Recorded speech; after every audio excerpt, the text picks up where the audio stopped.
서울중앙지법 형사합의 22부가 지난달 31일 업무상 배임 등의 혐의로 기소된 유동규 전 성남도시개발기획본부장에게 징역 8년과 벌금 4억 원, 추징금 8억 100만 원, 또 화천대유 자산관리 대주주 김만배 씨에게 징역 8년에 추징금 428억 165만 원, 남욱 변호사에게 징역 4년, 정영학 회계사에게 징역 5년, 정민용 변호사에게 징역 6년과 벌금 38억, 추징금 37억 2,200만 원을 선고했습니다.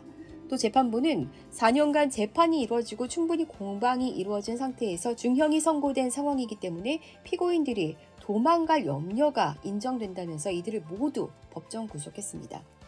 원칙적으로 항소 제기 여부는 최종 결정권이 해당 수사를 담당하는 지검의 지검장에게 있습니다. 하지만 사안이 중요하다 싶을 때는 검사장 단독으로 결정하지 않고 대검과 협의를 거치게 되고요. 대검의 최종 결과에 따르게 되는 게 관례라고 합니다. 대검은 일부 피고인에게 검찰 구형보다 높은 중형이 선고되기 때문에 항소하더라도 실익이 없지 않느냐, 이런 이유를 대면서 항소를 하지 않을 것을 제시했는데요. 그랬더니 중앙지검장이 사퇴하는 등 검찰 내부에서 반발이 크다는 겁니다. 이상합니다. 지난 11일 부산 금정구청장 보궐선거 당시 국민의힘 후보 지지를 호소하는 단체 문자를 발송한 혐의로 재판을 받은 박수영 의원. 최근 1심에서 벌금 90만 원을 선고받아 의원직을 유지하게 됐습니다.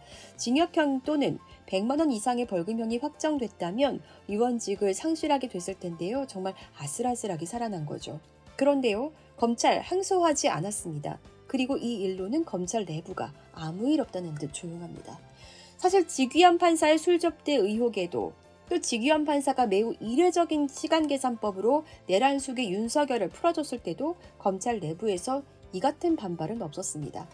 또 대통령 선거 당시 이재명 후보의 공직선거법 사건, 항소심에서 무죄가 선고된 뒤 하루 만인 3월 27일 검찰이 상고했고 조희대 대법원장은 곧장 파기환송에 고법으로 내려보냈죠. 그야말로 LTE급 빠름빠름을 보여줬었는데요.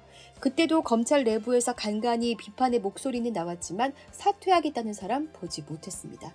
어떤 검사가 자기 검사실에서 범죄자들의 범죄 수익금 은닉을 모의해 주더라도, 또 어떤 조작 수사가 자행된 사실이 밝혀지더라도 검찰 내부에서 들고 일어나는 분위기는 없었습니다.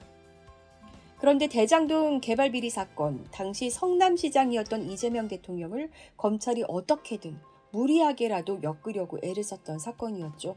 그러니까 이번 항소 포기에 검찰이 열을 내는 이유, 검찰이 얼마나 정치적인지를 보여주는 대목일 겁니다.